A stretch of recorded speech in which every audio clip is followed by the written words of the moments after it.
It gives me great pleasure to welcome you to the Bottom Dollar Sponsorship and Women Athletes. Our chair is Dr. David Rowe from the University of Western Sydney. He's a Professor of Cultural Research in the Institute for Culture and Society, a specialist in sport, culture and media. His most recent books are Global Media Sport, Flows, Forms and Futures, and Sport Beyond Television, The Internet, Digital Media and the Rise of Networked Media Sport, which he co-authored. He focuses on sex, gender and power in sport. Well, that's quite a trifecta. And has made contributions to several edited collections, including the Rutledge Companion to Media and Gender and the Handbook of Sport, Gender and Sexuality. He's a frequent commentator on sport and social issues in Australian and international print, broadcast and online media, and we're very fortunate to have him chairing this panel for us. Thank you very much, Weston. I think I might sit here as a gesture of solidarity to my fellow. And thank you for that kind introduction, which I, of course, wrote myself. You picked me up okay at the back there? Yeah. Thank you, everyone, for coming today. Saturday afternoon shows real commitment, I think, and especially to my distinguished panel here, one of whom has just come in, flown in. I think Stephanie here next to me, Stephanie Brant, has come in by private plane, landed with a few minutes to spare. And I'll be introducing people as they speak. And also Hayley Bathup has come down from Queensland indeed today. He did fly. And really did fly. And very pleased that you could come. And last but not least, Phil Lynch at the end there, who will also make a significant contribution. Our topic is really the bottom dollar, sponsorship and women athletes, what we might call the show me the money part of the of this forum. And just to kick off, I couldn't help but note the Weekend Australian's Top 50 2013 sport. I don't know if anyone saw it last weekend. And I just went and in the top 50, I just wanted to check how many women there were in the top 50. So at number 6, we have Kate Lundy, the Minister for Sport. At number 25, Aurora Andrushka, CEO of Asada, rather in the press at the moment. Number 32, Sally Pearson, Olympic gold medalist. At 35, Gay Waterhouse, horse trainer and businesswoman. 38, Anna Mears, Olympic gold medalist. And at 48, Caroline Wilson, senior AFL writer, Fairfax. So that's 6 out of 50. Well, I wasn't quite sure whether to include number 36, Black Caviar, Amir, and you, those of you who've been tracking the coverage of women's sport in the media, one of the more scandalous observations is that you have more chance, if you're an animal involved in sport, being shown on television than if you are a female athlete. So I think that says something about the scale of the issues that we have confronted over the last couple of days in this forum. Okay, so first to start off, our first speaker, we have 2 speakers, Stephanie and Phil. Hayley will only wishes to Get out of it. to participate in the discussion, so she doesn't, very wisely doesn't want to give a formal presentation. Phil, no, there was an option. Just wait my way. yes. Well, it's a special deal she swung for herself there. So Phil Lynch, former member of the national basketball squad, as I noticed standing alongside him just now. Turned to TV commentary, was a regular behind the NBL microphone in the 80s and 90s, becoming known as the voice of Australian basketball through 4 Olympic Games and as many World Basketball Championship. So plenty of media experience there. In his role as Prime Time Television Canberra's first sports editor, he provided assistance for many grassroots sports in their quest for media recognition. This attention to the marginalised led to an association with the Canberra Capitals WNBL team, which has prevailed for the past 15 years, my notes tell me. Phil is currently the Group Public Relations Manager for the Tradies Group in Canberra, one of the nation's leading sponsors of women's sport. So he's one side of the camera, and he also is supplying some of the resources to support women's sport. So that makes Phil very well qualified to discuss these issues with us today. So would you like to speak, Phil? You can either stand there if you'd like to, or you can sit there if you're comfortable. I'll take your lead, David, and remain here. And welcome to the audience. If you'd like to introduce yourselves to me. No, I don't mean to be flippant about this, but it's a bit of a shame that we don't have more people here. But just to explain, I guess one of the reasons for my presence on the panel is, as you heard from David, but I'll just explain that. I'm the Group Public Relations Manager for an organisation called the Tradies Group in Canberra, which is an organisation that runs 2 large licensed clubs in Canberra and has hotels attached. So we have 130 hotel rooms. It's a club business, for those of you who don't understand. It's based on food and beverage and gaming, and we're heavily engaged in the sponsorship, as you heard, of elite women's sport. I do have a bit of a history of activism in the women's sports arena. Apart from me playing basketball, my daughter played for the Canberra Capitals, and of course in my time as a sports editor at Prime Television, I was known as one who gave time to the marginalised, and the sad part about that is that women are in that category. But more recently, I conceived a project called and became a major women's sports conference, which was held in Canberra, which I know a couple of our members of the audience, apart from Tracy and Janice, anyone else was at that conference? No? It was called Agenda 2013, which was Stephanie was there. Stephanie was there, of course, very much there.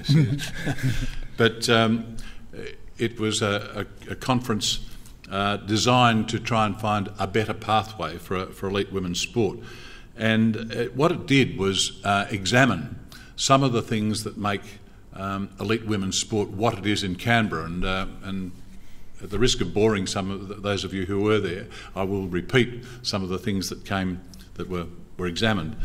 We have a rather interesting situation that's developed in the last couple of years in Canberra, and that is that we have we have a National League women's basketball team, the Canberra Capitals. We have a National League women's soccer team, Canberra United, who won the championship undefeated last season. The season prior, sorry, wasn't it? Yeah. Some other team called Sydney FC. Anyway, but we also have a National Women's League cricket team, the ACT Meteors, and also in the last 4 years we've run a major golf tournament which led up to the Australian Women's Open, which was held back in January. So the interesting thing about those 4 sports in Canberra is that in none of those do we have a men's equivalent. So we're rather proud of the fact that we have the absolute upper level in women's sport without a men's, and that is, while some people are disappointed with that, I think it's a terrific success for women, but there are good reasons why that happens, and I'm not going to run through each of the reasons in detail here, but just in summary, we have strong government backing of elite women's sport in Canberra. That in turn leads to strong corporate backing, people like the tradies, but major companies like Actu-AGL are very, very heavily involved in there, and that in turn leads to strong media coverage, which is very, very important. I'm not as hung up on media coverage, by the way, as many people are, because I think whilst it's hugely important, I think there are other factors that we can work through to make, in this particular topic, the bottom dollar work for us. So it identified those things. But what we looked at also was, because we operate in isolation in Canberra, we have where the women's sports are isolated from men's, also looked at situations where they work together, and some of the very prominent areas where women and men work very, very well together in sports like tennis, in sports like surf lifesaving, in sports like track and field and swimming. There, to my mind anyway, there's not a lot of differentiation between the concentration on men and women. But you get to the other sports, and the ones I've been talking about that we have in Canberra that are prominent, there is this huge differentiation where the men's sport is up here and the women's sport is down here in focus. So I'm keen to try and get away from this idea of women being the little sisters of the men's version of sport. Now, I know that in various sports, particularly with Football Federation Australia, they have a policy of keeping them together, but I'm very keen to pursue separating them off and looking at better locations in some cases, separating them off not from, not so much administration, but geographically, so that we can have a better concentration on a sport to look at the way it works well in the Canberra model. So I take a fairly positive view of where we can go with women's sport. What the Agenda 2013 conference did was it's now kicked off a series of discussions, and I know there was a discussion just this week in Melbourne. We've got a luncheon coming up on Monday week in Canberra with the Sports Minister and some very, very prominent people to look at some of the things and some of the recommendations that came out of Agenda 2013 to see how we can progress with the view to forming the Women's Sport Unit, which has been so much talked about at the Australian Sports Commission.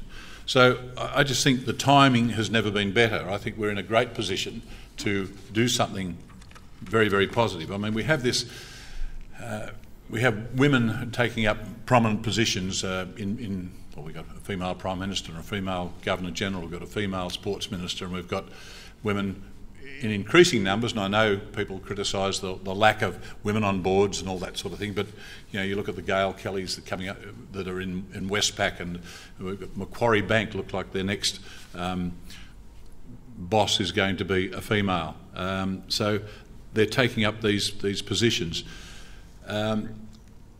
We've also got the other side of the coin where we've got so many men behaving badly at the moment. I mean, if you look at the Lance Armstrong situation, the systemic doping allegations that have come into the AFL and NRL, we've got the Olympic swim relay Stillnox bonding session, we've got the Aussie cricketers being dropped from the team for failing to hand in their homework, and just this week in Canberra we've got a very prominent rugby league player has just been cut from the Canberra Raiders, one of the fellows who was destined for great things.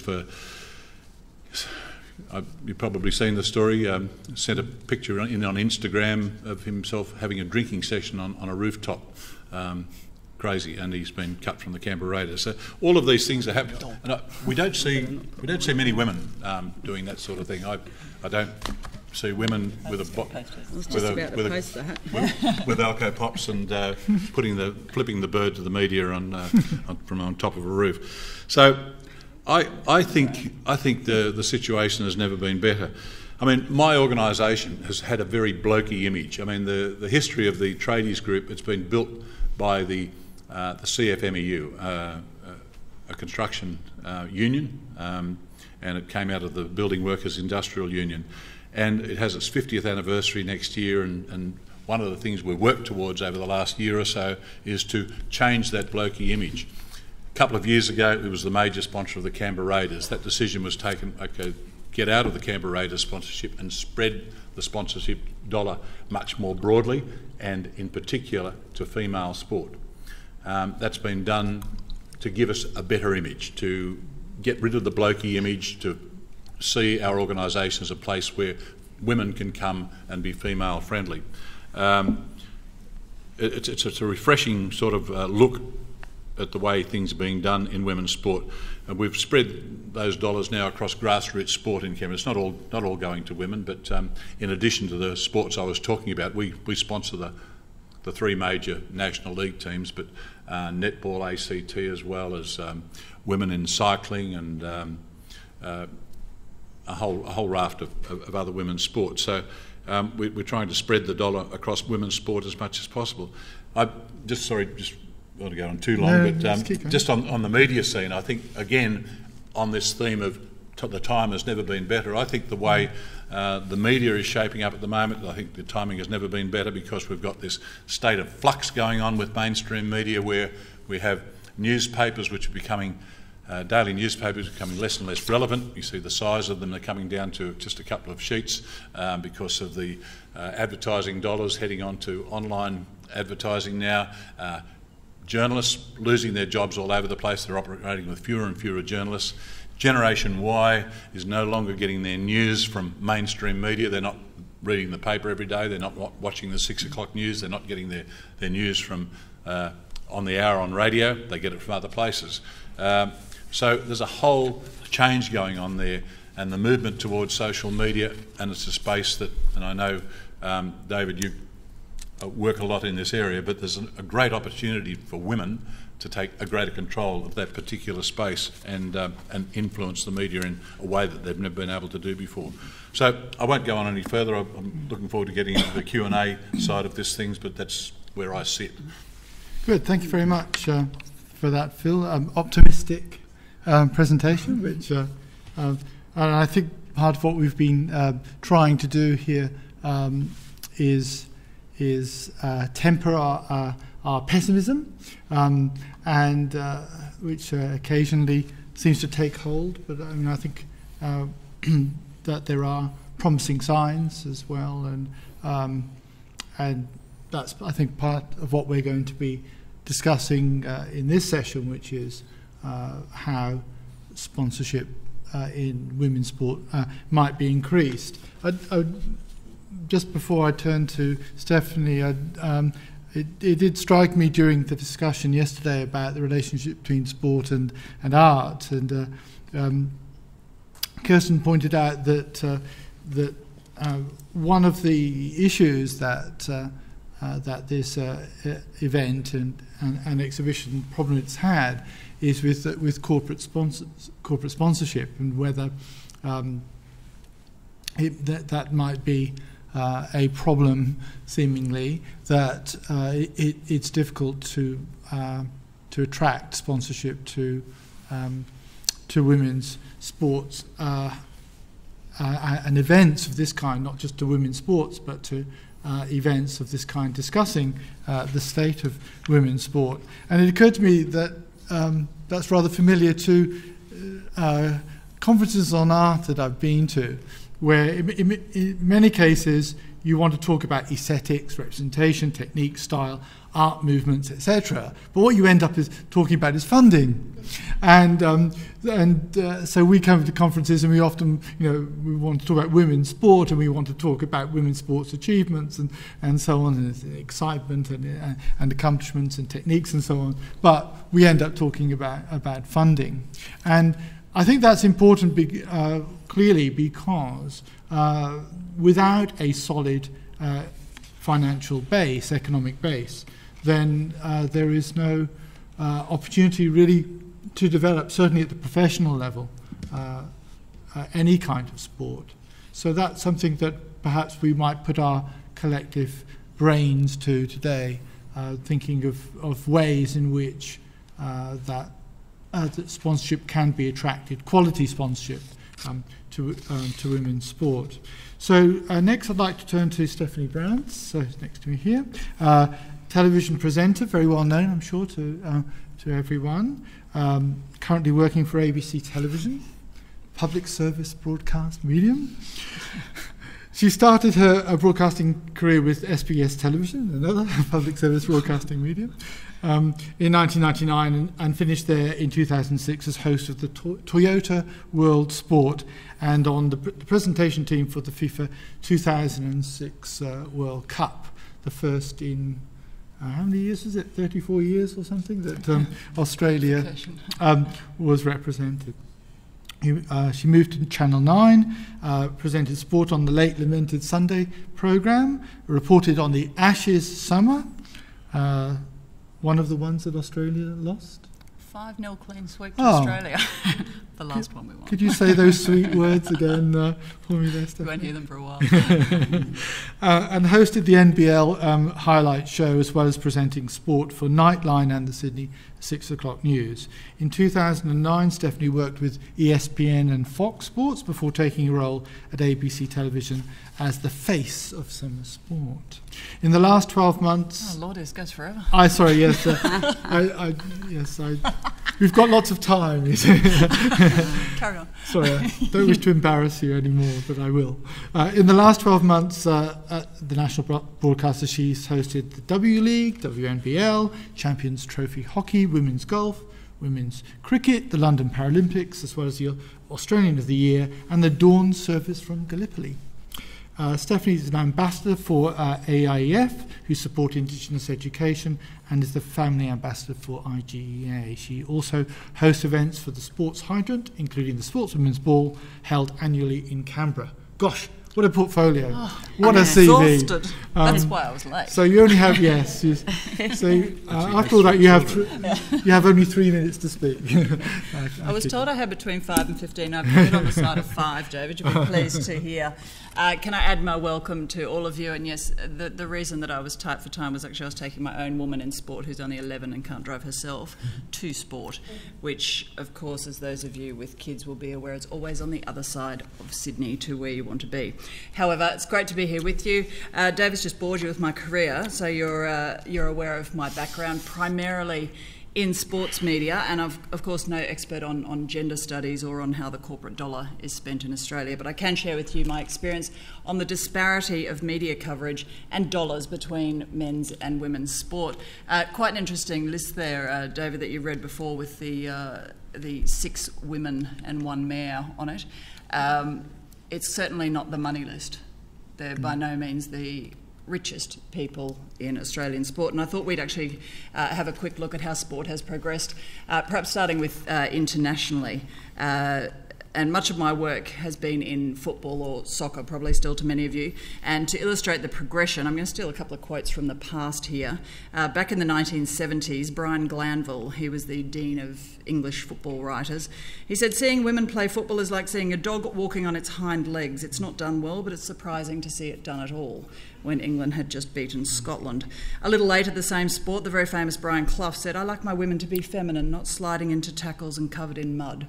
Well, thank goodness those days are behind us. We've come a long way since, and as the player and coach of English football, Sue Lopez, said, football was considered to be an unsuitable game for women. It offended middle-class propriety and gave concern to some of the medical profession who felt it would damage female reproductive organs. We have certainly moved on from there. We live in an age where it is both accepted and celebrated to be a female in sport. Yet, where are the dollars and the public profile? Now, you said you're not hung up on media, Phil. I'm very hung up on media coverage, and I think it's really important for the women. So we're undoubtedly going to have a good discussion on that, because you are someone that does know how these corporate dollars are controlled and can fill us in further on that. If we have a look at the Forbes list for the 10 most financially rewarding sporting events in the world, they read from 1 to 10. UEFA Champions League, which rewards its winners with $77 million prize pool. The UEFA European Football Championship, or the Euros to most of us, $33 million. The FIFA World Cup, $31, followed by the Super Bowl. Major League Baseball World Series, played in America. The FedEx Cup Golf, Dubai World Cup Night, the $10 million racing purse of the world, UEFA Europa League, World Series Poker at 9, and the ICC Cricket World Cup coming in at $4 million. So what do you notice about that? They're all, save the poker, they're men's competitions. If you aren't a female card shark, your best bet, as we mentioned earlier, is to be a horse. Those events are also all televised in multiple countries around the world. In particular, they're televised here, even though for the main they don't occur here. Unfortunately, that's reflected in the richest athletes list.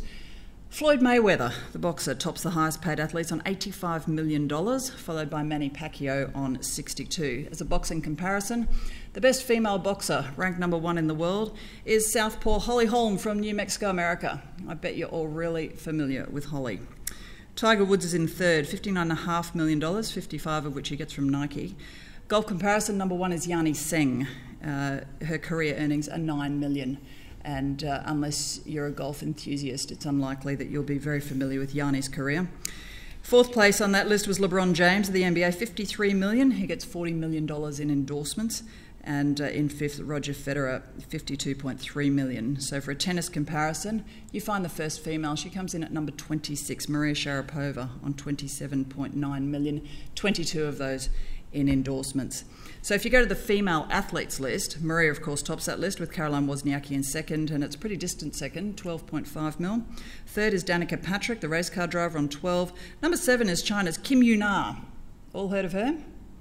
Figure skater? Yep, she makes a cool $10 million, most of that from media coverage that she gets in China. And if we narrow our list down to Australia, on our athletes list, basketballer Andrew Bogut is the highest earner. He's played 16 games in 2 seasons due to injury, yet he's still the top-paid Australian athlete. Not a bad gig if you can get it. Red Bull's racing Mark Webber made 12 mil. Golfer Adam Scott rounded out the top 3 with 10.5 mil. All the way down at 20 is the top female Australian athlete, and the highest paid one is Sam Stosur, 2.5 million. The only other Australian athlete, a female on that Australian athletes list, was Edwina Tops-Alexander. She's at number 38 on 1.5 million income, and therein lies another anomaly, because I doubt that many of your average Aussies have heard of Edwina Tops-Alexander. She herself lives in Europe, and to quote an interview that she gave, she actually said, "The scene is different here to Australia. We're spoilt in Europe. We've got a lot of shows to compete in. We stay in 5-star hotels, the chance to eat in wonderful restaurants, and to be in amazing cities like Paris and Monte Carlo. Well, in Australia, people stay in their trucks, and the events are normally conducted in country towns. Europe also offers a lot of prize money, which adds to the excitement. Certainly does in the last 2 years. Tops-Alexander won €1 million in prize money on the equestrian tour. Wow. So could she do that in Australia? Well, not unless she was on the back of a Melbourne Cup winner, I suggest. And that is the only way that horses really make an impact on the average Australian. Well, that's what it's all about. To gain the money, the sport has to become part of the public psyche, and it has to be more than a ripple. And I remind you here, this is all my opinion, and we're all open for discussion afterwards. Last month in Canberra, after the agenda forum that Phil referred to, the greatest ever Australian sportswoman of all time was celebrated at a ball in Canberra. Dawn Fraser took out top prize, followed by Betty Cuthbert, then Lane Beachley. And to round out the rest of the top 12, Margaret Court, Lauren Jackson, Heather Mackay, Rochelle Hawkes, Shirley Strickland, Anna Mears, Kathy Freeman, Kari Webb and Liz Ellis. So Lauren makes a pretty decent living at being Australia's greatest ever female basketball export. Kari Webb does pretty okay on the golf circuit. 7-time world champ Lane Beachley certainly had her share of sponsors while she was competing. She's now searching for a sponsor for her event in her own name. But who of the others can say that sport has paid their way? I bet a lot of them have chucked a lot of their own money into even being able to compete. Lauren's a pretty interesting case, and Phil touched on how Canberra recognises their sports people. They get a lot of promotion. They do get television, print, radio coverage in the capital, and they get resulting community and corporate support. It's pretty well a model that other cities could do very well to follow. On a nationwide scale, the thing you'll notice about sports of these high-achieving athletes is we don't see them week in, week out on national television, not in their entirety. Anyway, there's a vicious circle, I feel, in gaining sponsorship dollars. You can be the best in the world. If no one sees it, you're not famous. Therefore, no one's going to throw money at you, and obviously there is no benefit for a sponsor and their product in that. Added to that, there's a perception if you're going to appeal as an ambassador for a product as a female athlete, you're going to be easy on the eye. An American Olympic weightlifter, Sarah Roval, I think, put this probably the best when she said, "You can get sponsorship if you're a super built guy or a girl that looks good in a bikini, but not if you're that girl that is built like a guy." And she struggled long and hard to get sponsorship in her sport. However, of course, it's not as basic as that, and from my perspective as a media person, it's all about being on telly, being in the paper, being on mainstream websites such as the major news websites as we talk about looking through to the online era. And I think that is a stumbling block for most female sports people. In my work at the ABC, we're pretty proud of our broadcast of women's sport, a match of the round in the W League, a match of the round in the WNBL, the 2 major Australian women's golf tournaments, the Hockey Roos, the Southern Stars cricket, but it's a pretty small sample of the plethora of fantastic women's sport that is out there. On top of that, as much as I love my employer, the ABC, by virtue of who it is, cannot attract advertising. So it's great for those of us who love our sport and love our programming without commercials. Not so good for those athletes hoping to attract sponsorship. It's not a great springboard. However, it is a start, and that's where I feel print media can come into play. But how many female athletes do you read about on a regular basis in your newspaper, if indeed you're still reading the newspaper, as we referred to a few minutes ago? The premier female basketball competition grand final was held on the weekend. You might have read about it. It was about 10 pages in from the back page. The article I read in one of Sydney's main papers was on the plane as I was heading to Melbourne to cover this sold-out grand final. It talked about the fairy tale of the two regional teams beating the big guns, talked about Bendigo taking on Dandenong in the season decider, and what a wonderful story it was for Bendigo, who'd struggled to stay alive. Unfortunately, the match was actually against Townsville. Bendigo had beaten Bendigo had beaten Dandenong 2 weeks prior to get into the grand final, which in my eyes just showed a complete lack of concern for the details of the article and a lack of familiarity with the women's competition. At Channel 9, as David mentioned, I read the sports news for the 6 p.m. bulletin for a couple of years. Just a little example of the attention given to women's sport there was the Hockey Roos were about to win the third of their 3 Commonwealth Games gold medals, and the reporter handed me the intro, which is what the presenter reads, prior to the package, and it talked all about the Kookaburras campaign, which I guess is an easy mistake, except the Kookaburras are the men's team, not the women's team. And the Kookaburras, yes, they're successful in their own right, but the women have won 3 Olympic golds, 2 World Cups, as I said, 3 Commonwealth Games gold medals, and they've been crowned Australia's Team of the Year 5 times. Why are people not more familiar? Why are they not household names? If we had the answer, I beg your pardon, to increasing the profile of women's sport, we would already have a heck of a lot more professional female athletes. I still believe, though, if you read about it in the paper, you see it on the major websites, and you watch it on TV, then the average viewer or reader will become familiar with that, and that starts the ball rolling. When a personal team is in the media often enough, the public takes notice. Once the public takes notice, corporations take notice, and there's value for their corporate dollar in that. So the question is how, and Phil referred to the Agenda Women in Sport Forum in Canberra a couple of weeks ago. I was actually involved in the athlete stream, where Phil was in the administrator stream.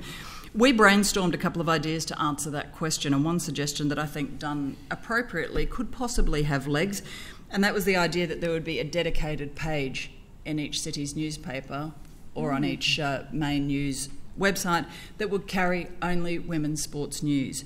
The sticking point, again, of course, is funding. But if that could be overcome, it could be a huge leap in awareness and publicity. And as I said, from that comes sponsorship dollars. And then when profile and popularity increases, then the broadcasters become interested, and we have that knock-on effect.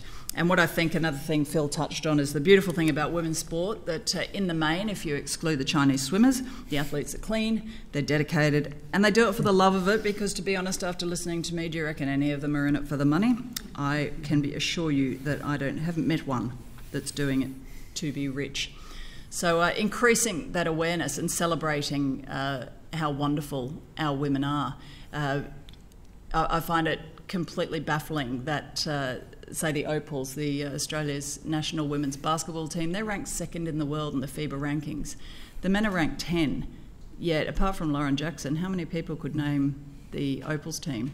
The Matildas are ranked number 9 in the world, the women's football team. The Socceroos are 39, but I could guarantee you that most people could name you more than a handful of Socceroos. And apart from Elise Perry, who's not even in the current Matilda squad, who could name you a Matilda? And that's what I think we're dealing with. So as I said at the start, we've come a long way. I reckon we've got a heck of a long way to go. And I think taking over mainstream and making sure that it's in everyone's faces, they become familiar with it, and then it just becomes accepted news, and I think that's part of the answer. However, I'm fully prepared for all of you to prove me wrong. David. Okay, thank you very much, Stephanie. And, so 2 contrasting points of view, that's good. I think we can explore much of this, and perhaps to give maybe a tentative or a preliminary response, Hayley Bater, who's come here from the Gold Coast, a surf lifesaver and ironwoman of considerable accomplishment. She has an extraordinary extraordinary athletic background. The first, I don't know what your academic background is, but certainly I'm looking at your athletic one. The first athlete to win 3 Coolangatta Golds. There was a film, wasn't there, the Coolangatta Gold? Yeah, many years before your time. Adding to that, there was actually a movie of the Coolangatta Gold, and one of the lines, I think the father said, was something like, well, it is really tough. If it wasn't tough, women would be doing it. Actually, yes. I remember that line now. Yeah, you're quite right. Since then, I've won it 3 times. Okay, yeah. Well, so we're going to do a revisionist Coolangatta Gold, a remake, with that line expunged. She's won 19 Australian gold medals, ranking her one of the highest female competitors in Australia of all time. Over the past 10 years, she's consistently been placed in the top 3 at Australian Iron Women Championships, and you're said to be unrivaled in big surf conditions, which means that you've survived some rather scary moments, I'm sure. And competing both nationally and internationally, Hayley is a well-known figure across all of surf sports. So we have a leading surf sports woman here, and perhaps you've heard what our previous speakers have said. Would you have something to add? I'd have to agree with Stephanie here. Definitely, if we're out in the media, then you get the sponsorship dollar, and it comes to dollars. My sport is actually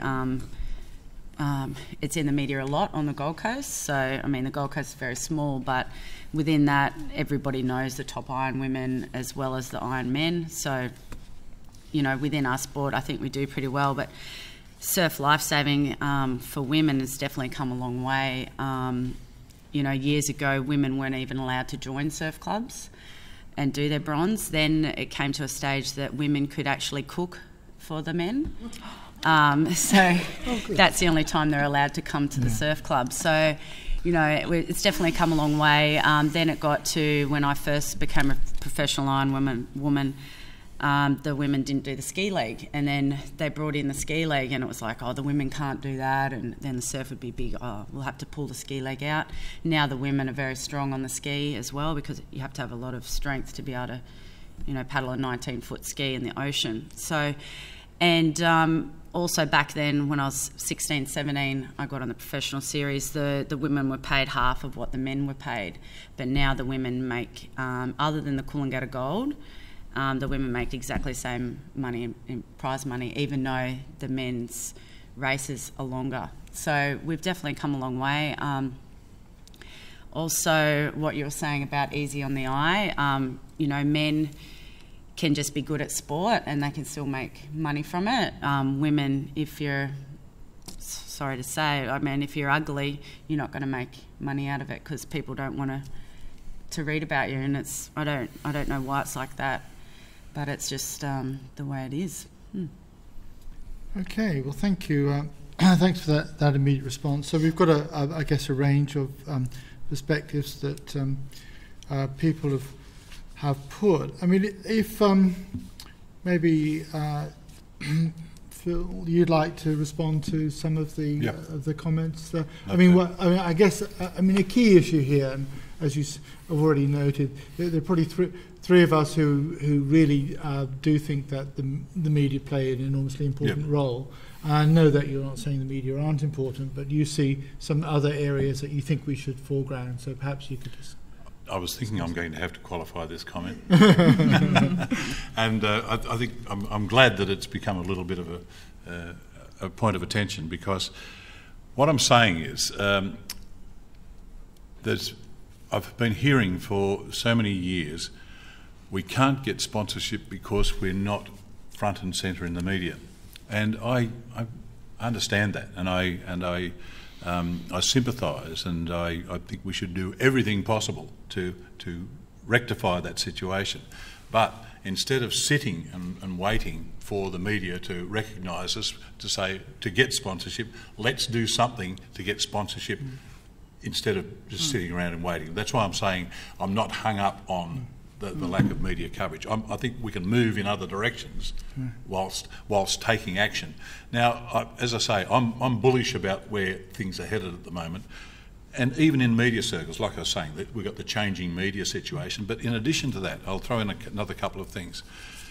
For instance, there is a pay TV operator at the moment very, very seriously talking about starting up a women's sport channel, okay?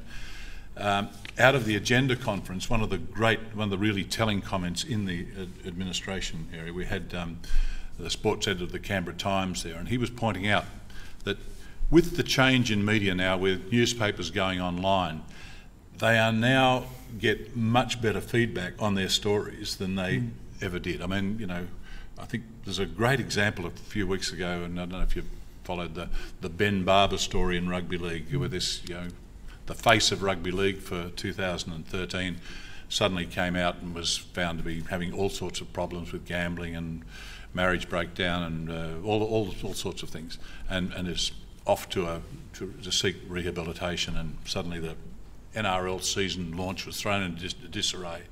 Now, the next day there were 6 separate stories on Ben Barber in the Daily Telegraph. Okay, they wrote those.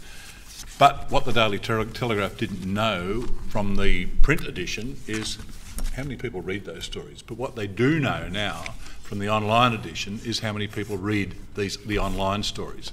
And what Chris Wilson from the Canberra Times is saying, the reaction they're getting to, and they've been very heavily concentrated on this situation we've got in Canberra about the women's sport that's in existence there, and the sort of coverage they're giving it, which is helping drive that.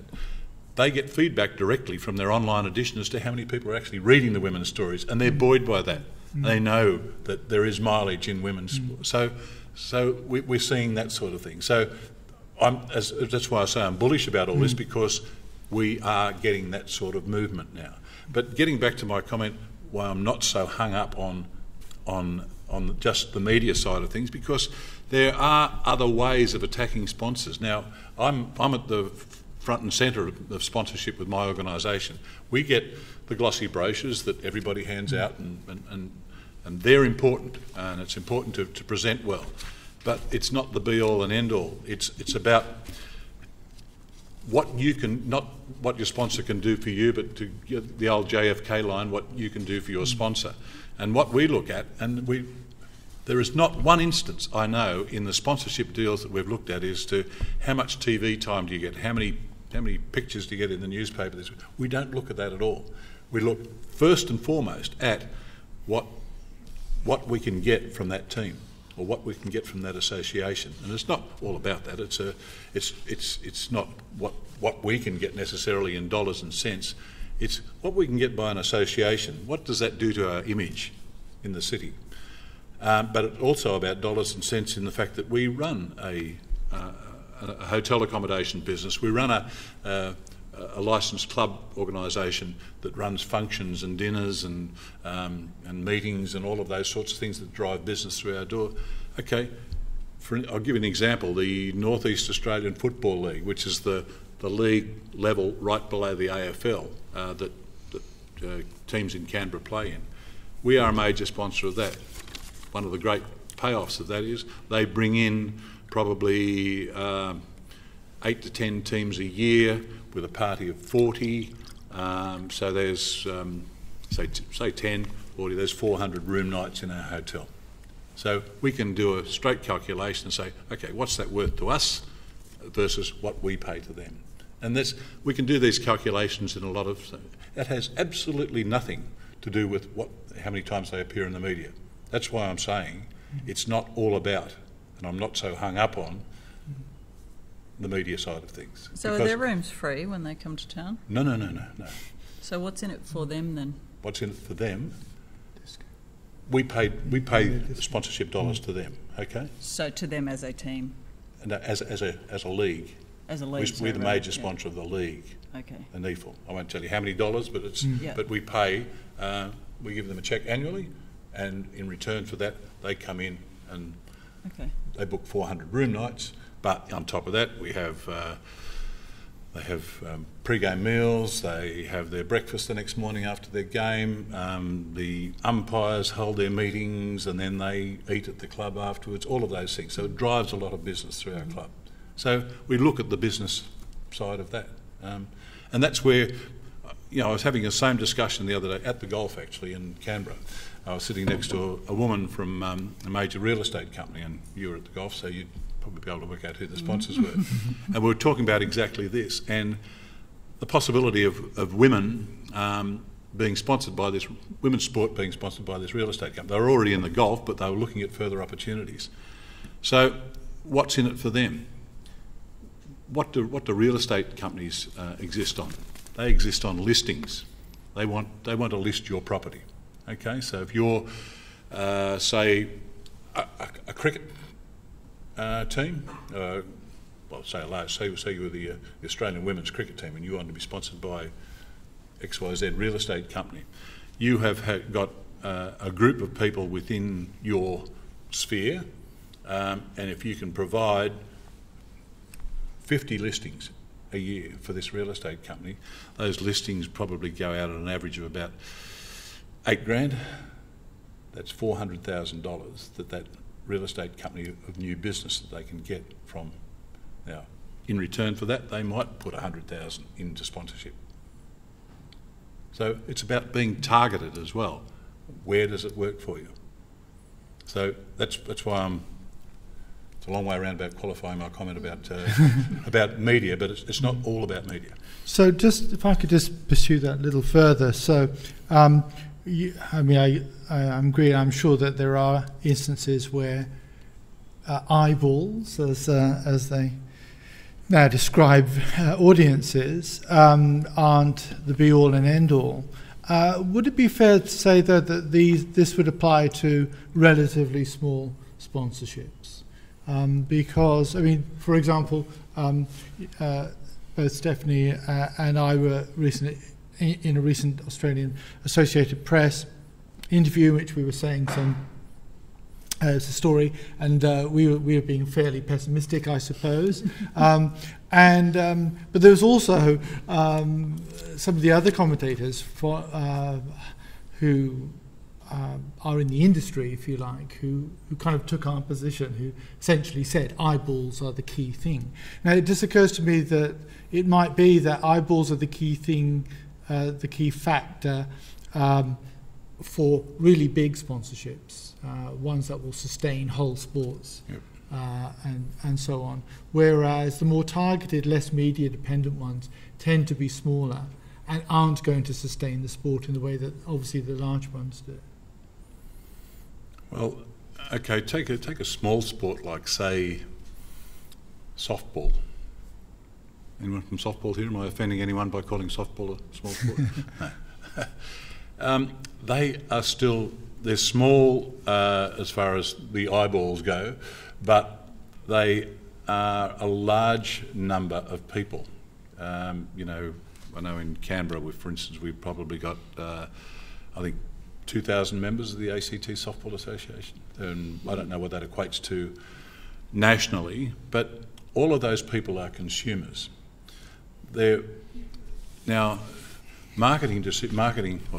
Purchasing decisions, the numbers tell us that 72% of purchasing decisions are made by women.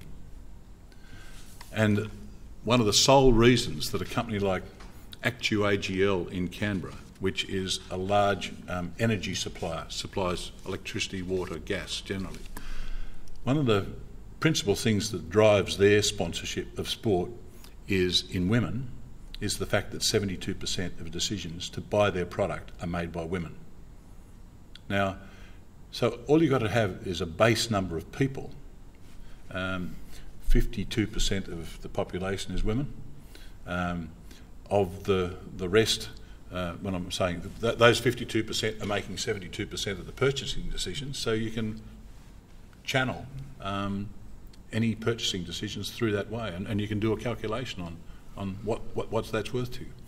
So one issue that I have with, say we're talking about the purchasing decision and the women making that, and women fans of sport say that someone's decided to be a shirt sponsor of whatever team, or they've given you rashies so that people watch, is that a large number, and we're talking a straw poll here of various people that I met over the course of about 6 months last year. When I asked the women what sports they watch men's sport.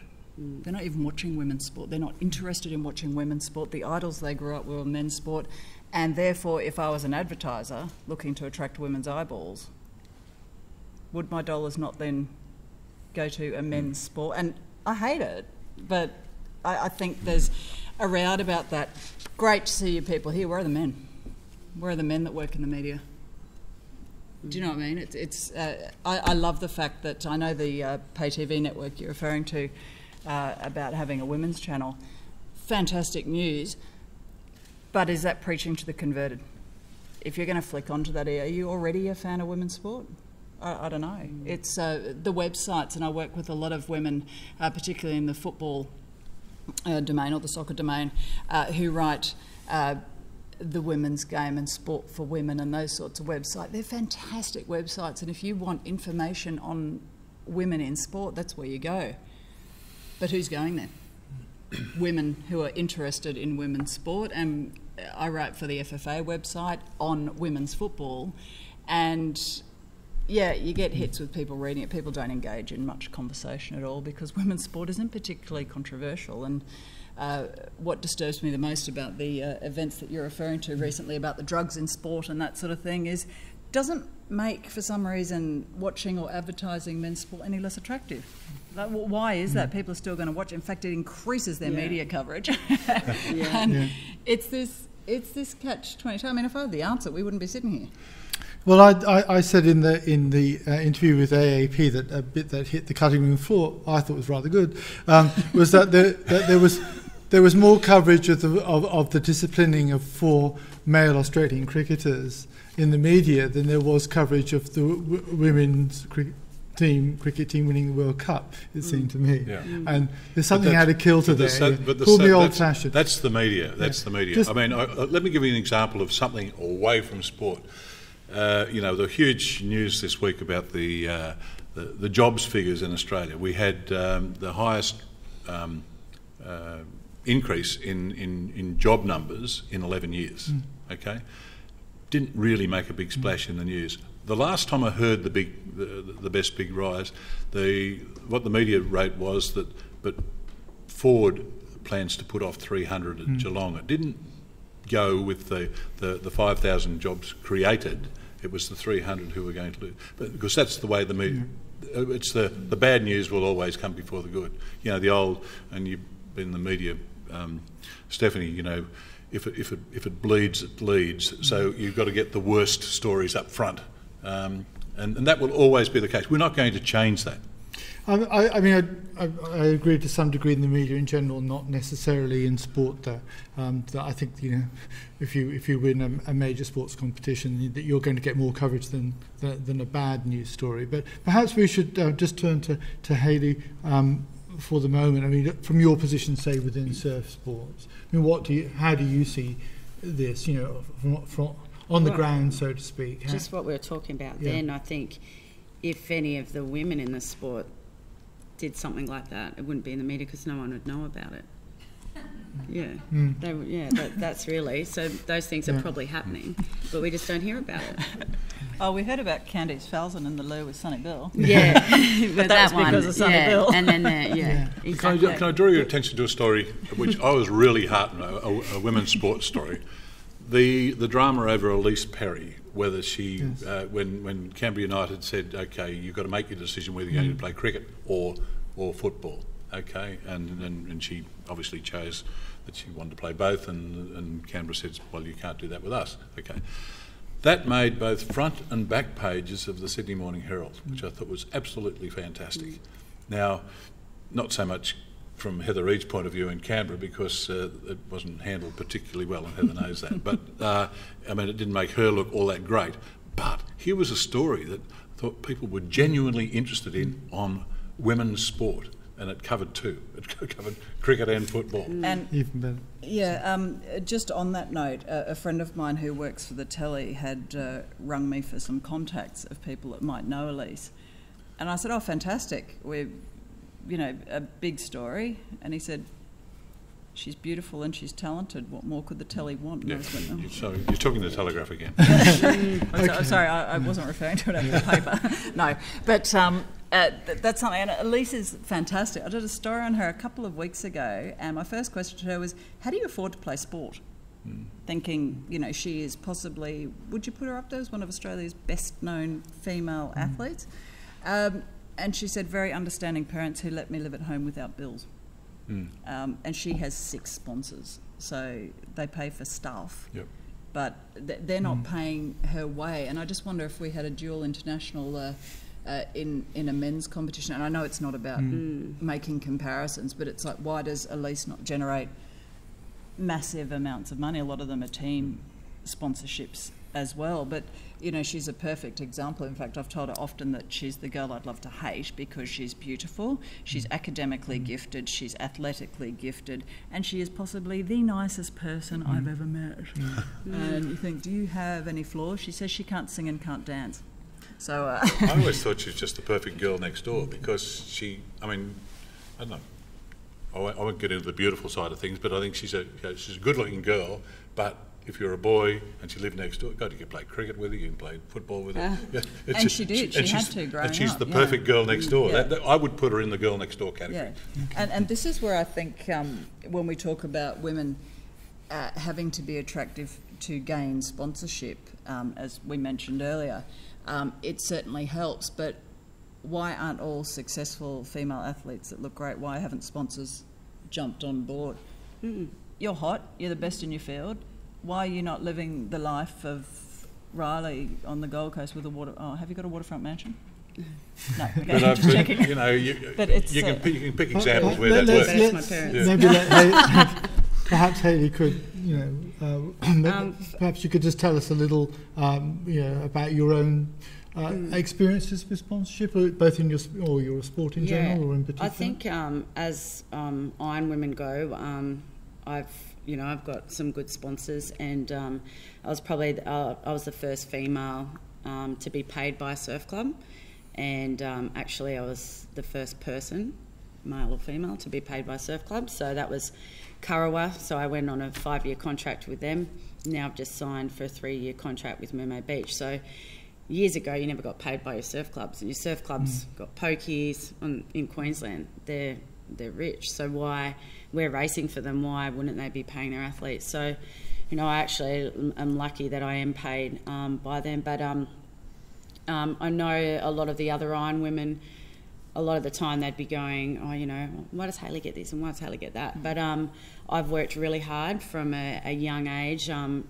It started, my parents had to pay for me to go around in the series, and that was 7 races in the professional series when you had to pay your own way. So it cost my parents probably $15,000 a year. Plus they had to come travel with me to go around. So I was lucky I had supportive parents, because my best friend was also as good as I was at that age, but she couldn't do that.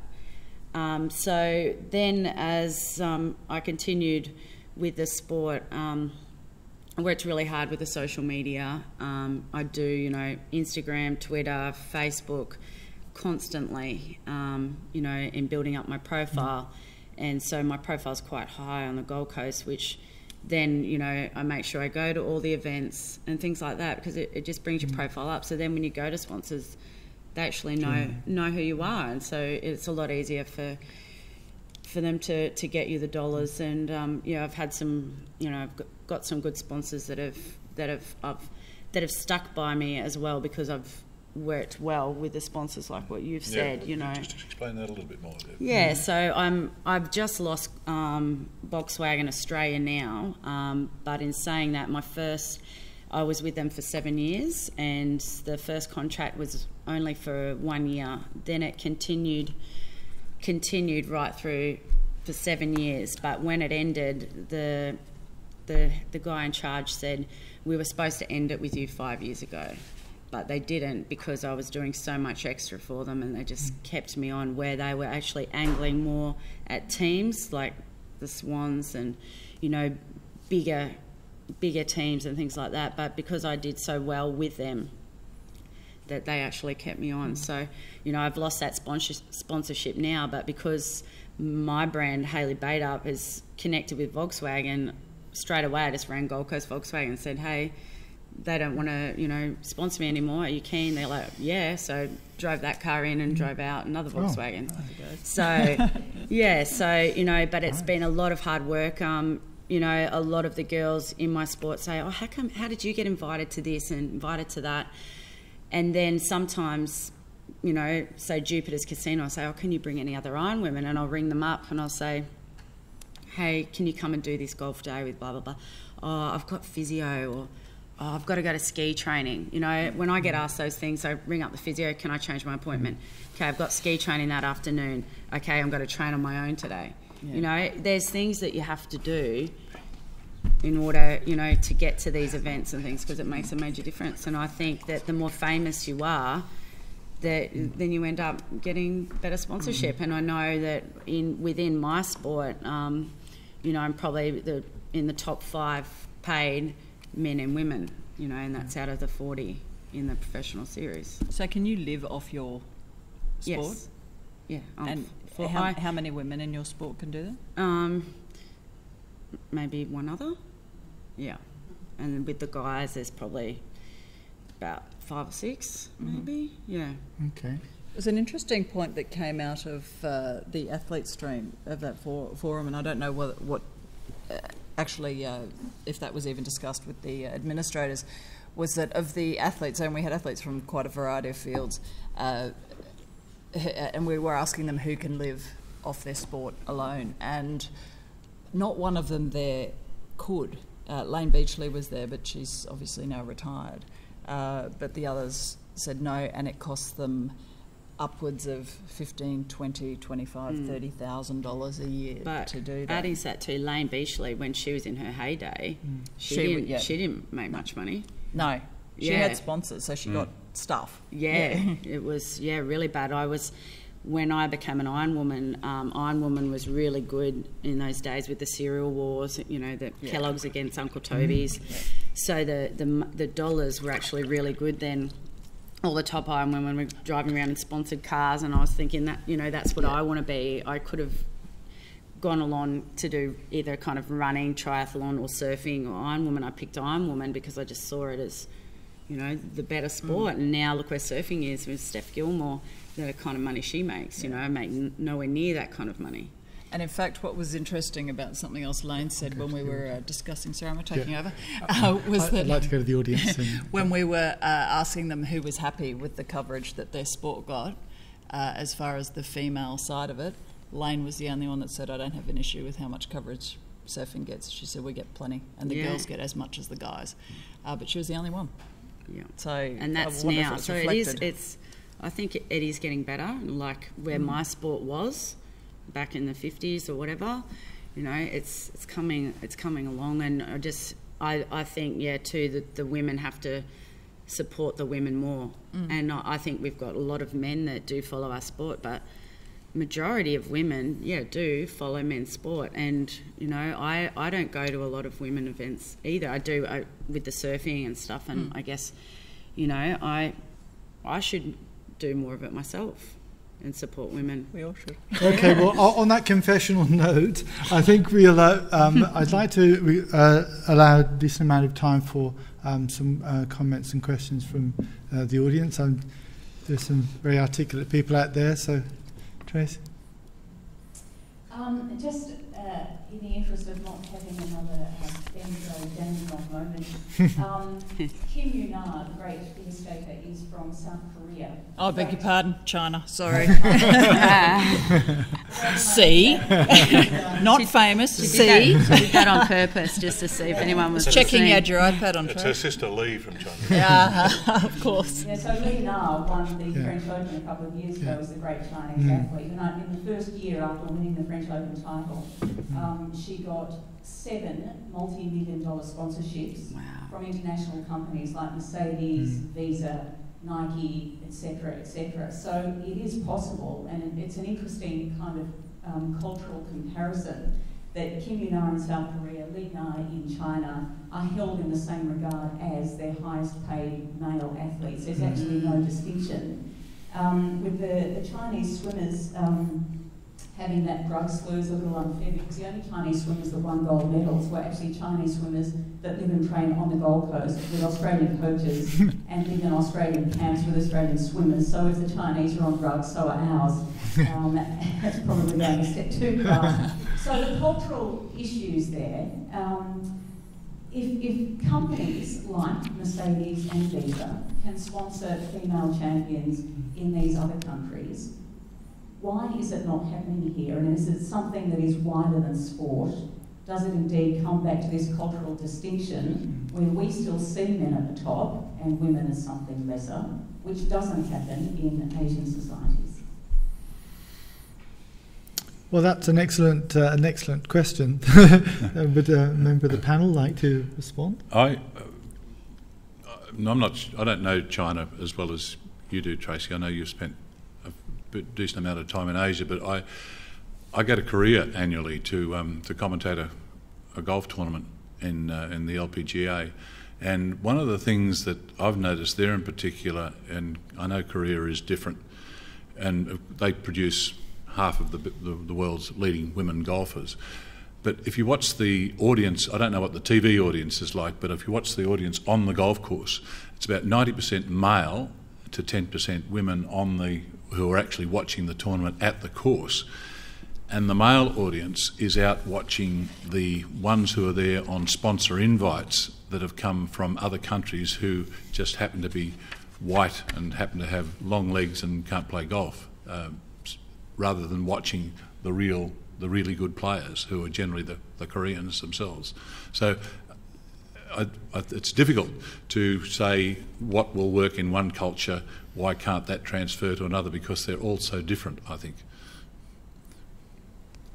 Anyone else? Stephanie or Hayley? No? I might just put my historically informed sociology into action here. It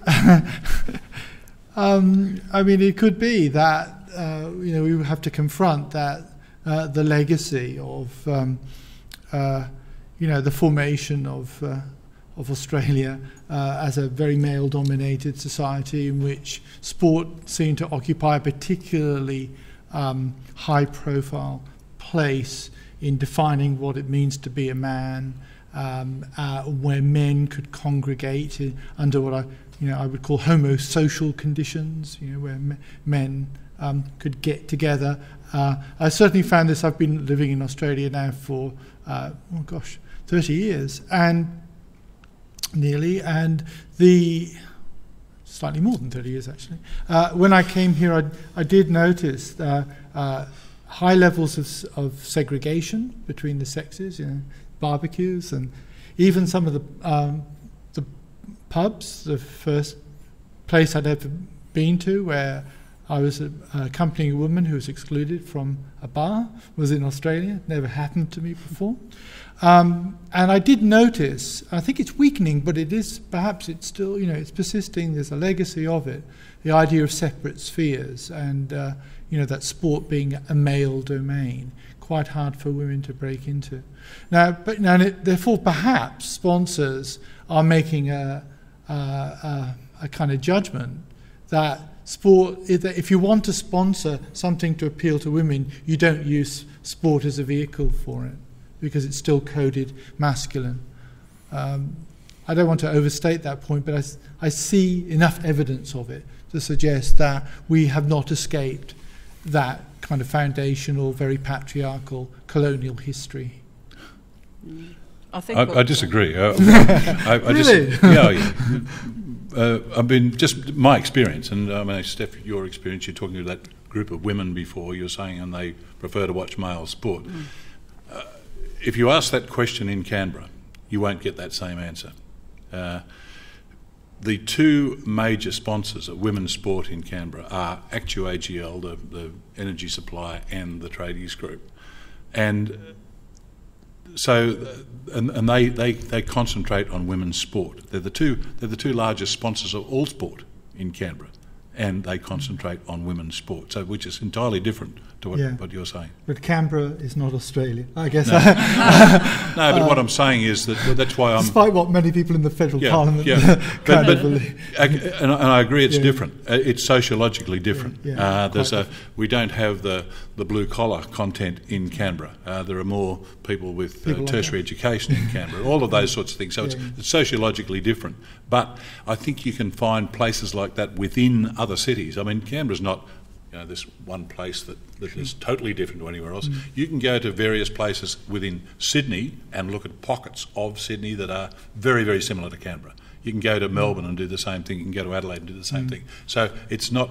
and that's why I'm talking about what I'd like to see us do is try and identify those places where we can really concentrate on and try and match the things that we're doing in Canberra. Well, I think one of the other things that's always interested me about Canberra is the ability to get that state government funding as well. Yep. And I think that helps because in the other states there's too many sort of hands in the pot. I don't think you could say, okay, this team will have it because you've got so many other teams. I think it would be an intriguing study if Ivan Slavic ever got an A-League Canberra team off the ground to see whether that would shift the balance to the W League women to what they now receive. So it's an interesting point. And so just to touch back on Asia, I also still think that it depends on the sport, because if you play golf or tennis, then I think pretty much around the world you're getting coverage, and for a large part, once you become successful, you're getting dollars. But certainly in the Asian Football Confederation, there's countries that only in the last 4 years have allowed women to play. They're still having discussions over whether they can wear headscarves when they play if they're from a Muslim religion.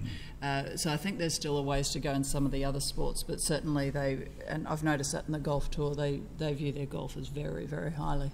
And they're well looked after, I believe. Okay, thank you. Another question from Bill. Bill, as the head of the tradies, why do you concentrate on women's sport? Why do you concentrate your sponsorship dollars on women's sport? What do the tradies get out of it? Is it just bumps on beds? No. Maybe I didn't make the point well enough earlier. It is far different to that. I was making the point earlier about the fact that we were very much seen as a blokey organisation. The tradies group is controlled by the CFMEU, construction workers, and seen as a blokey organisation. We wanted to change that because we saw that there was no future in that. We needed to be to broaden our base. And where do you broaden your base from being blokey? There's only one other direction to go. So we wanted to show that we were particularly female friendly.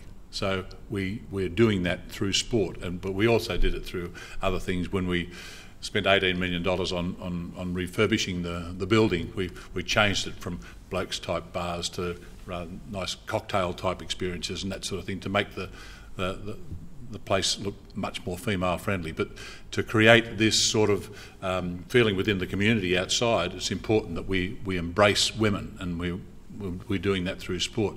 But there's another equally as important thing. Our board from the CFMEU, this might sound odd, but they are very socially aware. They come out of the construction industry, but they have very strong social consciences, and through that they see an injustice in what has been going on in the past, and how we can redress some of that by putting dollars into female sport. So that's part of the principle. Does that answer your question? Do I? Absolutely. You have to pick up the camera, so I do. Yeah, so for the camera there, so you feel good about it. Oh, absolutely. It gives us very much a feel-good feeling because we're seen in the community as embracing the gender. Okay, I think we have a question over here from Kirsten. Yes, I want to ask a question to Hayley, because I was so impressed hearing you describe yourself as a brand, because of course you have to be that, particularly as an individual sports person or artist, have exactly the same type of thing. And when I heard your achievements, I actually thought to myself, what a fabulous brand, she must have no problems getting sponsors.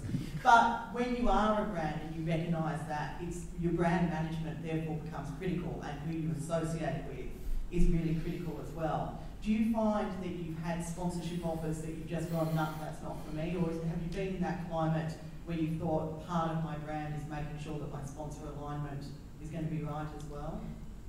Yeah, a couple of sponsors actually. You have, offered, it was actually a strip club actually offered me once in Surfers Paradise, so that actually wasn't, I didn't actually take that one. But yeah, there's been a couple along the years, but majority of them they've had a kind of fit, and they've been ones that I've sourced myself. So I've had a couple of managers along the years, but that they haven't really worked for me. So now I pretty much do most of it myself. So yeah, just and so again, building your profile, so then when you do ring that company or go in there or whatever, they do know who you are, so then they actually listen to you, because if they don't know who you are, they'll just fob you off. Do you think there's an onus on female athletes to do that now? Because certainly a lot of them have given up waiting for public media and mainstream media to come calling, and they are creating those brands. One girl in particular does it really well, Caroline Buchanan, who every time she has a race in her event, there's a video posted. I can't remember what the two is. It Vimeo? I'm not very social media aware. But there's pictures and there's ways to get in touch with her and all those sorts of things. And do you think that's part of what women need to do? Because for a large extent, they're entrepreneurial. They're great chicks, as you yourself are, who just get on with it. They're not the ones sitting back whinging about not having media coverage. Yeah, that's it. You can't sit back. And if you sit back, then if I did that, I would be retired now and be doing something maybe that I didn't enjoy. So but because I did work very hard, and I still do, now I guess that's opened it up now.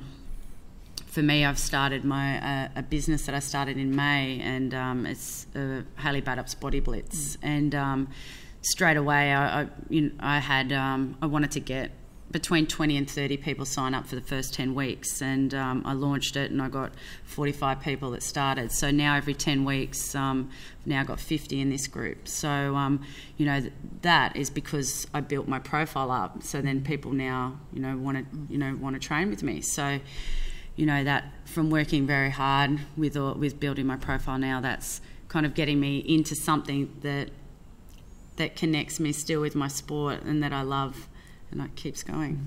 Can I just follow that up, and perhaps about yourself, but more generally women in sport, that because I'm interested in this idea of brand or image control, that which we're sort of familiar with, and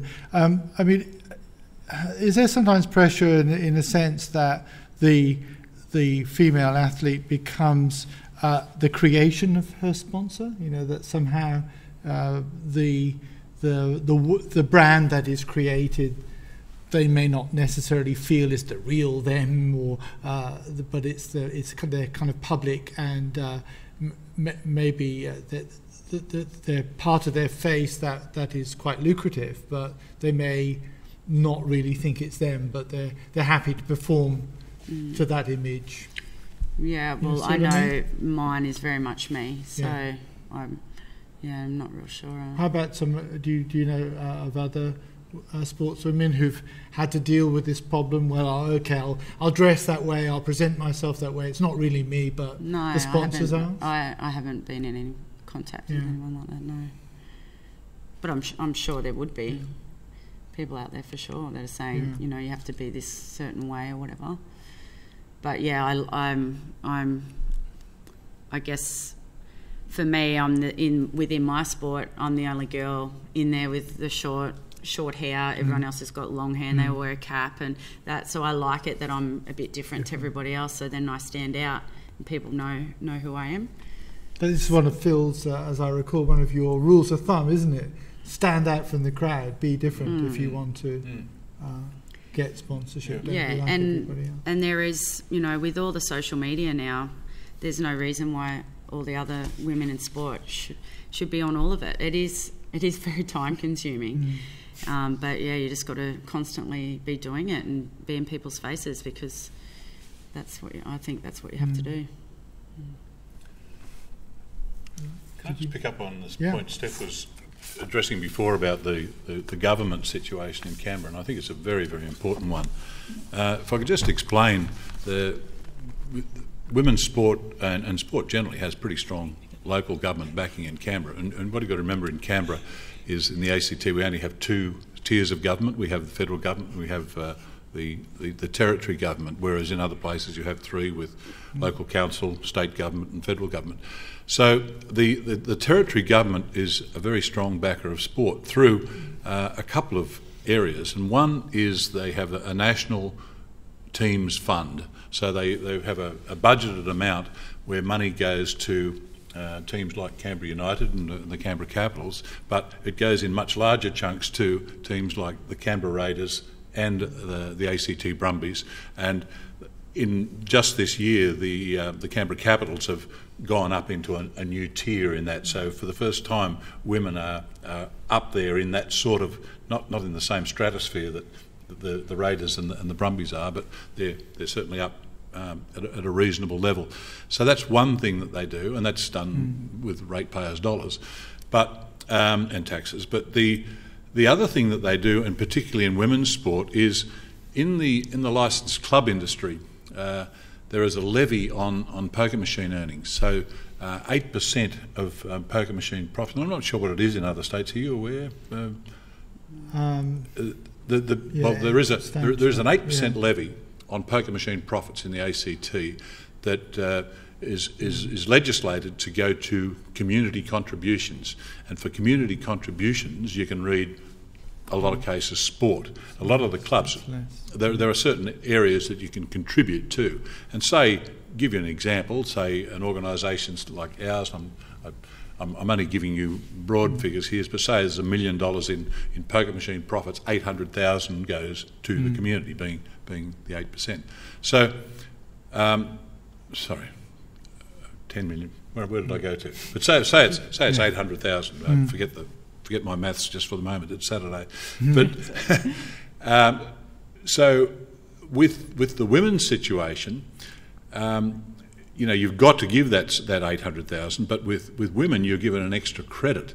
So to encourage you to put money into women's sport, for every $4 that you put into women's sport, you're credited $5. So you get an extra 25% credit and that's to encourage organisations like the licensed clubs to contribute to women's sport. But what I want to push beyond Agenda 2013 is that there are opportunities within state governments, particularly throughout Australia, and even at federal government level, to come up with principles like that to drive money into women's sport. And we need to do that because once the government leads in that area, corporations, as we've seen in Canberra, will follow. And that's the direction I believe we've got to go in. Yeah, okay, thank you. I think that's. I think we've identified that thinking creatively is going to be important because it won't happen on its own. We're getting very close to the end, and I just talking of thinking creatively. I had a brainwave the other night. And I've solved the problem, which I'd like to share with you for a moment. Yeah, I know.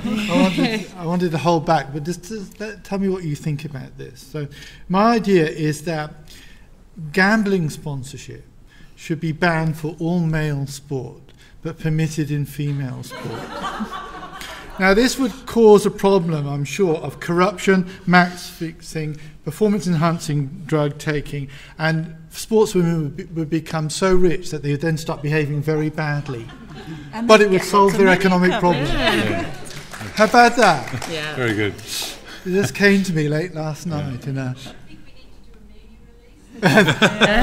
So can I take it that we unanimously agree with this proposition, which I will take to the relative authorities? Okay.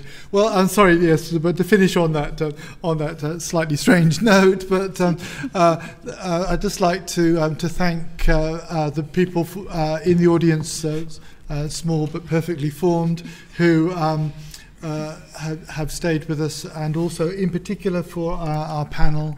And I think Kirsten and Vi and other members of the Casula Panel House. Thank you very much, everyone. And thank you, David. I understand Haley has to run off straight away because she's got a flight to catch. But I'm going to get on your bodybuilders website. If anything could make me look even a quarter like you, I'll do it. And now I'm just going to ask Janice Crosswhite to just come and end our proceedings and say a few words.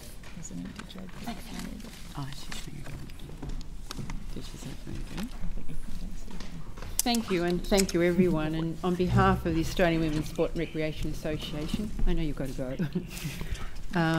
This has just been so worthwhile, and I think coming on top of the Canberra conference and other meetings that have been going on around Australia, and I think some of you know that Kate Lundy met yesterday, Friday. I couldn't be there because I was here, and I was committed to coming here. She met with leading female sports administrators and male sports administrators yesterday.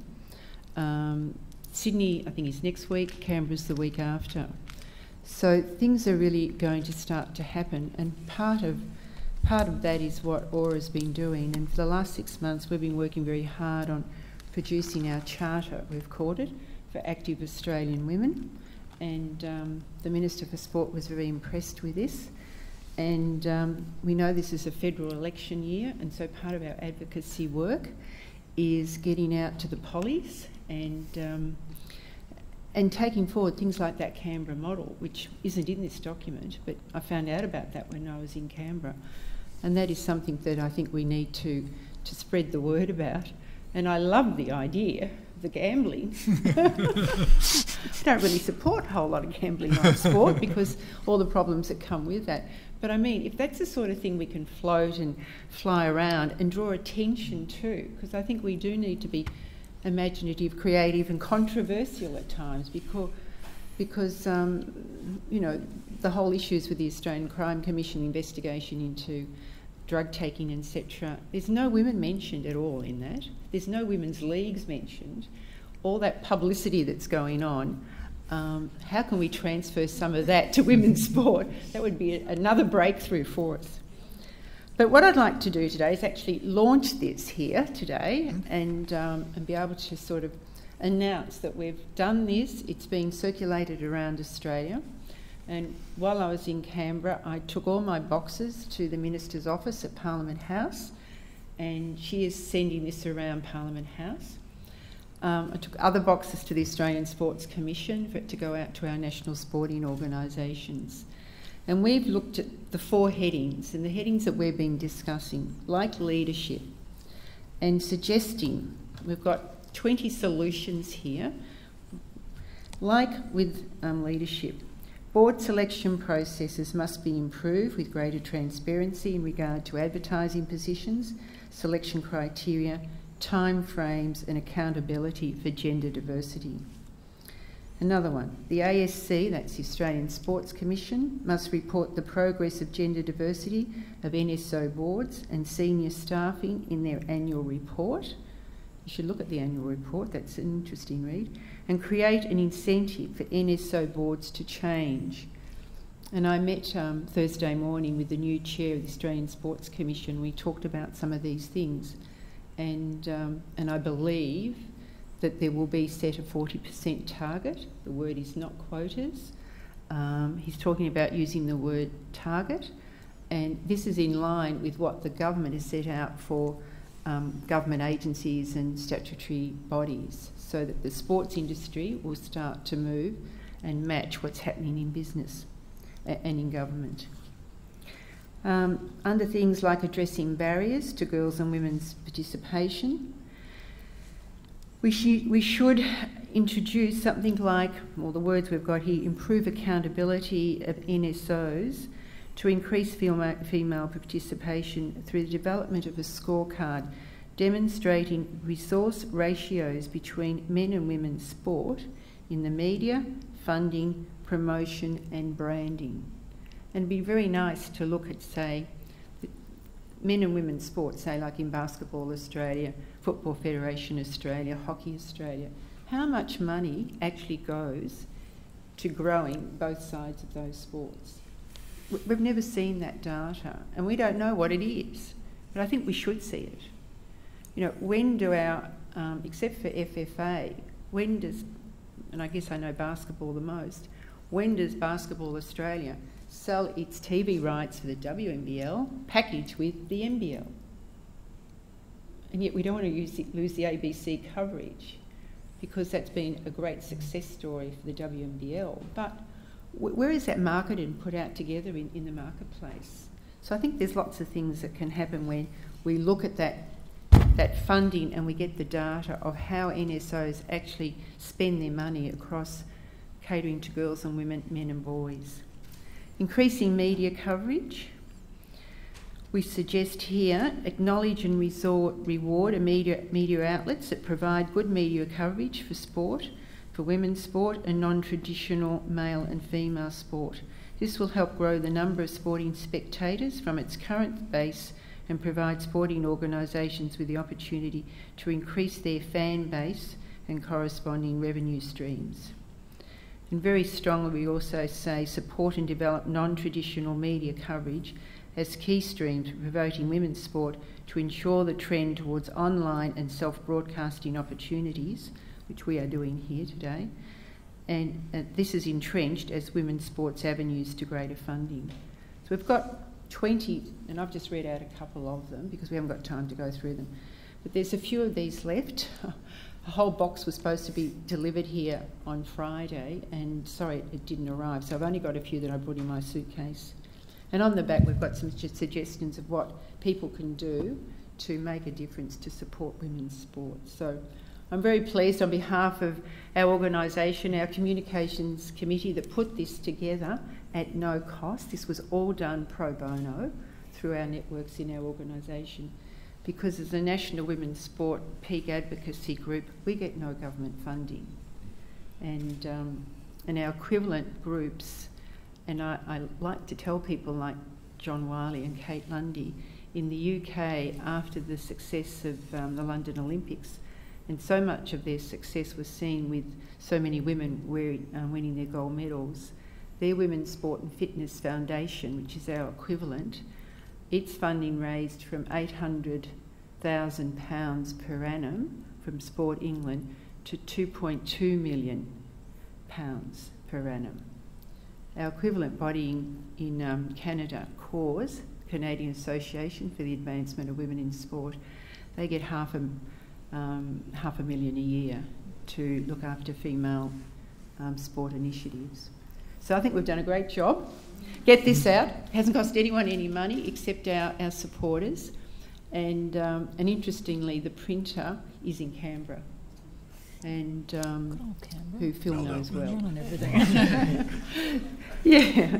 So, and in conclusion, thank you very much to what the Casula Powerhouse has done. This has been, I think, a great success. We may not have had the numbers and the bums on seats that it's deserved, and I hope you can continue to do this, maybe every year, every second year. Certainly the art show is fantastic, and the delivery of it has been very professional. And I think the panels and everyone has just contributed at a very high level that's made it very worthwhile. And we'll certainly have on our website the connection so people can come online and watch and listen to it. So thank you very much.